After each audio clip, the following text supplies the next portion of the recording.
Hello everyone, welcome to 1 minute finance. So आज की video के अंदर will be starting off with the fundamental analysis course. So the contents that we'll be covering, I'll be telling you that, and then we'll start off with the fundamental analysis. So the topics that we'll be covering in fundamental analysis is I'll be introducing you to fundamental analysis, what is fundamental analysis and where exactly it is used, and then we'll study the mindset of an investor and how is it different from traders. Next thing that we'll be studying is how to read annual report of a company. कितना important होता है annual report को read करना और कहाँ से what are the sources from where the annual report is extracted and what all elements are watched in a annual report. So that we'll be studying. Next topic is to understand the P&L statement. P&L statement में हम क्या क्या चीज़ें देखते हैं while we analyse fundamental analysis करते वक्त कौन से कॉम्पोनेंट्स देखते हैं, that we'll be studying. Next is we'll also understand the balance sheet. कौन से कॉम्पोनेंट्स इंपॉर्टेंट होते हैं on the asset side and what all are important in the liability side and what are the things that we need to keep in mind when we see the balance sheet. And the next thing is the cash flow statement देखेंगे हम कि cash flow statement में कौन सी चीज़ें important होती है and what all components हमें देखने चाहिए, कौन से इग्नोर कर देने चाहिए, that we'll see. Next is the financial ratio analysis करेंगे, कौन सी रेशोज़ हमें देखनी चाहिए जब भी हम कंपनी के अंदर इन्वेस्टमेंट के बारे में सोच रहे हैं, that we'll be see. And next we'll see the investment due diligence की जब हम इन्वेस्टमेंट कर रहे हैं उसके अंदर कौन सी चीज़ें हमें ध्यान रखनी चाहिए when we are investing. And the next is equity research क्यों इम्पोर्टेंट होती है and why is it important कि हम कंपनी को देखकर क्या क्या पैरामीटर्स को देखकर हम उसको रिसर्च करें, that is important. And the final we'll be summarizing each and every thing that is there. So now let's start off with the fundamental analysis. तो फंडामेंटल एनालिसिस जो है, जैसे कि आपको पता है, it's a very important thing when you think of long term investment. जब भी आप सोचते हो कि मेरे को एक कंपनी का शेयर लेके रखना है and I want to keep it for long term, I want that should stay with me for a longer duration. I am not aware about मुझे आज प्रॉफिट की बात नहीं है, इट्स अबाउट फाइनेंशियल्स. कंपनी की अगर स्ट्रॉन्ग है तो मेरा पैसा कहीं ना कहीं डूबेगा नहीं. That is the important thing कि आप फंडामेंटल एनालिसिस करते हो. फॉर एग्ज़ाम्पल अगर मैं किसी भी कंपनी की बात करती हूँ, for example MRF, I know the company financials are really strong, fundamentals काफ़ी स्ट्रॉन्ग है. वो मुझे कैसे पता चलेगा? जब मैं फाइनेंशियल एनालिसिस करते वक्त वो कंपोनेंट्स देखूँगी which are important for me. But अगर आप short term investor, I won't say short term के अंदर ट्रेडर हैं, तो आपके लिए फंडामेंटल एनालिसिस करना कोई इम्पोर्टेंट नहीं है. यू कैन जस्ट सी कि कोई भी अगर कंपनी है वो मुझे, अगर मेरे को ट्रेंड में देखूँगी, अगर वो मुझे अपवर्ड ट्रेंड का दिख रहा है then I keep it in my portfolio. अगर वो मुझे नहीं दिख रहा, अपवर्ड ट्रेंड नहीं दिख रहा, आई एम सीइंग कि तब मैं उसे I won't keep it for long duration because उसके अगर फंडामेंटल स्ट्रॉन्ग नहीं है तो मेरे को वो लॉन्ग टर्म इन्वेस्टमेंट के लिए उसको अपने पोर्टफोलियो में रखना is not necessary. So fundamental analysis जो है वो लॉन्ग टर्म मुझे जब इन्वेस्टमेंट करनी होती है then I use fundamental analysis. और इन्वेस्टमेंट किसी भी कंपनी के अंदर अगर मैं फंडामेंटली स्ट्रॉन्ग कंपनी के अंदर इन्वेस्ट करती हूँ, वो तभी वेल्थ क्रिएट करती है अगर that company is fundamentally strong, उसके फाइनेंशियल्स काफ़ी स्ट्रॉन्ग है, then only I be able to make wealth over a period of time.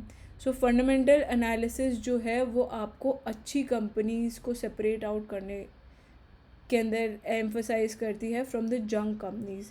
Junk companies मतलब जिन कंपनी में जान नहीं है, I mean the companies which के not perform well in the long duration of time, उससे आप सेपरेट कर पाते हो फाइनेंशियली और फंडामेंटली स्ट्रॉन्ग कंपनीज़ को from the junk companies. So that is why fundamental analysis is really important. So सारी investment grade companies जो हैं वो एग्जिबिट करती है कुछ कॉमन ट्रेड्स, जैसे कि कुछ अच्छी कंपनीज जो होंगी they will give you good returns over a period of time which is more than 15%, 15 to 20% के बीच में वेरी करता है and it can be more than that also. So जो फंडामेंटली स्ट्रॉन्ग कंपनीज होती हैं वो over a long period of time आपको wealth बना कर देती हैं. So that is why it is important. So सारी इन्वेस्टमेंट ग्रेड कंपनीज जो हैं उनके कॉमन ट्रेड्स होते हैं कि वो आपको अच्छा रिटर्न देती है, कंपनी जो है वो परफॉर्म अच्छा करती है, उसकी सेल्स अच्छी रहती है, उसका PAT which is profit after tax is also increasing over a period of time. So all these are the common traits of the good companies. Likewise junk companies जो हैं उनके एक अलग traits होते हैं, that they are not performing well, उनके returns are also not that great. So all these things we need to watch out before investing in any of the companies. And fundamental analysis जो है वो हमें help करती है कि हम identify कर सकें उन traits को कि कौन से अच्छे traits हैं which fundamentally and financially strong companies have, which junk companies don't have. So that is why we use fundamental analysis. दोनों के अंदर ही if I talk about the technical analysis, so technically there are two type of analysis. One is fundamental analysis, another is technical analysis. Fundamental analysis जो है वो जब आपको long term investing करनी होती है तब आप फंडामेंटल एनालिसिस करते हो. टेक्निकल एनालिसिस कब करते हो? टेक्निकल एनालिसिस जब करते हो जब आपको सपोजिटली आपको टेक्निकल एनालिसिस में दिख रहा है कि एक अपवर्ड ट्रेंड है और कंपनी का जो प्राइस है वो और ऊपर जाएगा, तो वो that is when technical analysis come into play. There are different charts which actually explain what are the technical things that one should keep in mind before doing a short term trading. So उसके अंदर हम use करते हैं technical analysis. Both technical और fundamental हमें use करना चाहिए market strategy बनाने के लिए. So first we will see the fundamental analysis, then we will see the technical analysis. So to become a financial और फंडामेंटल एनालिस्ट आपको कोई स्पेशल स्किल की रिक्वायरमेंट नहीं होती. आपको common skills which is very common, एक common sense चाहिए होती है, बेसिक मैथमेटिक्स आपको आनी चाहिए और थोड़ा बहुत बिजनेस सेंस होना चाहिए. That all is required to do a fundamental analysis. You don't require a degree of a chartered accountant. You just need common sense, mathematics basic आपको आती होगी and थोड़ा सा business sense चाहिए. Now let's see what all is the mindset of an investor. So mindset एक investor का क्या होता है? In this video I'll be just covering two things. One is the one that we have already covered, the basics, which is fundamental analysis होता क्या है. Next is mindset of an investor. Next video के अंदर we'll be seeing the other things which are important in fundamental analysis, that is to basically how to read a P&L, balance sheet वगैरह हम कैसे पढ़ते हैं, that we'll be studying. So mindset एक investor का क्या होता है and how is it different from trader. जब भी आप trader की बात करते हो, so there are different players in a market. For example, one can be a speculator, a trader or an investor. So there are different market participants. So if I am an investor, मेरी सोच क्या होगी कि मेरे को आज अगर मैं पैसे लगा रही हूँ, the company that I am investing in is financially and fundamentally strong and that creates wealth over a period of time. That is fundamental analysis. The fundamental analysis है वो ज़्यादातर एक लॉन्ग टर्म इन्वेस्टर यूज़ करता है. Trader क्या use करते हैं? वो टेक्निकल एनालिसिस करते हैं. So this is how it is different from the investors point of view. So trader का माइंडसेट क्या होता है? मेरे को सुबह ख़रीदना है, शाम तक बेचना है, irrespective of the companies fundamentally और फाइनेंशियली स्ट्रॉन्ग और नॉट, उससे ट्रेडर को कोई फ़र्क नहीं पड़ता. बट इन्वेस्टर जिसने लंबे समय तक अपने पैसे को इन्वेस्टेड रखना है, उसके लिए काफ़ी इम्पोर्टेंट हो जाता है कि वो ये जाने कि कंपनी जो है वो फंडामेंटली स्ट्रॉन्ग है कि नहीं and over a period of time वो एक वेल्थ क्रिएट करेगी या नहीं. फॉर एग्जांपल, अगर हम बहुत ही बड़े market player who is no longer with us, the name is Rakesh Jhunjhunwala sir. So he has created wealth over a period of time and the stock he invested was Titan. So as he knew it's a Tata company stock and the company is performing really well, उनके fundamentals काफ़ी strong है, तो वहाँ पर वो एक investor की तरह थे. उन्होंने ट्रेडिंग पॉइंट ऑफ व्यू से कभी भी टाइटन को ट्रेड नहीं किया. So what was the mind set of a trader? Trader is like आपको इरिस्पेक्टिव ऑफ कंपनी की परफॉर्मेंस क्या है क्या नहीं है, they just trade over prices. वो एक पैटर्न ऑब्जर्व करते हैं, वेदर इट्स अ डोजी और the things that I am telling you is little I will be telling in the technical analysis. जैसे डोजी हो गया, हेड एंड शोल्डर पैटर्न हो गया, ये सारी चीज़ें ऑब्जर्व करके ट्रेडर्स जो हैं वो ट्रेड्स लेते हैं.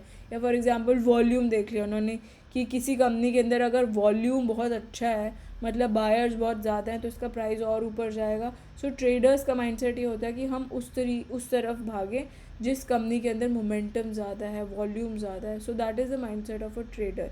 इन्वेस्टर का क्या होता है, they create wealth over a period of time and they are not bothered about the price movement जो दिन की ऊपर नीचे हो रही है. They are not bothered about that. So that is the difference between the mindset of a trader and an investor. So investor जो है वो डिवेलप करता है एक इन्वेस्टमेंट माइंडसेट अगर वो सीरियस होता है अपनी इन्वेस्टमेंट के बारे में. सो इन्वेस्टर जो है वो हमेशा लॉन्ग पीरियड के लिए सोचता है एंड वो शॉर्ट ड्यूरेशन के लिए नहीं सोचता. For example the name very renowned that I already told you, Rakesh Jhunjhunwala sir. So speed जिससे मनी डबल और इंक्रीज होता है drastically, that is by investment only. So this is the only property जो एक इन्वेस्टर के माइंडसेट में रहता है. दैट इज़ वो कंपाउंडिंग के बारे में सोचते हैं कि over a period of time उनका जो पैसा है that will compound over a period of time. So हर एक इन्वेस्टमेंट के दो एस्पेक्ट होते हैं, एक होता है क्वालिटेटिव एस्पेक्ट और एक होता है क्वांटिटेटिव एस्पेक्ट. क्वालिटेटिव एस्पेक्ट जो है वो रिवॉल्व करता है नॉन न्यूमेरिक नंबर्स, जो इन्फॉर्मेशन है उसके अराउंड. फॉर एग्जांपल कंपनी की अगर मैं फंडामेंटल एनालिसिस कर रही हूँ तो मैं अगर कंपनी की मैनेजमेंट को वॉच आउट कर रही हूँ, that is non numeric information. मुझे नहीं मतलब कि कंपनी का प्रॉफिट क्या हुआ है क्या नहीं हुआ, but I am seeing the management. I have a solid believe on the management कि मैनेजमेंट कितना अच्छा परफॉर्म कर रहा है, उनका विजन क्या है आगे. That is all qualitative aspect. और क्वांटिटेटिव एस्पेक्ट क्या होता है, क्वांटिटेटिव मैं न्यूमेरिक डेटा को एनालाइज कर रही हूँ, देख रही हूँ कि फाइनेंशियल स्टेटमेंट कैसी है, व्हाट इज़ द सोर्सेस क्या है, कंपनी कैसे प्रॉफिट्स क्या कर रही है, सेल्स क्या कर रही है. So that is all qualitative aspect. So we have to use both the aspects for investment purpose. अगर हम फंडामेंटल एनालिसिस कर रहे हैं, we will be seeing both the aspect which is qualitative as well as quantitative aspect. ठीक है. So this is all about today's lecture. I don't want to make it too longer so that you are not able to memorize things properly. So I'll make small this thing videos so that whenever you hop on to the next one, you are not tired. Yeah. Thanks for watching. Bye bye.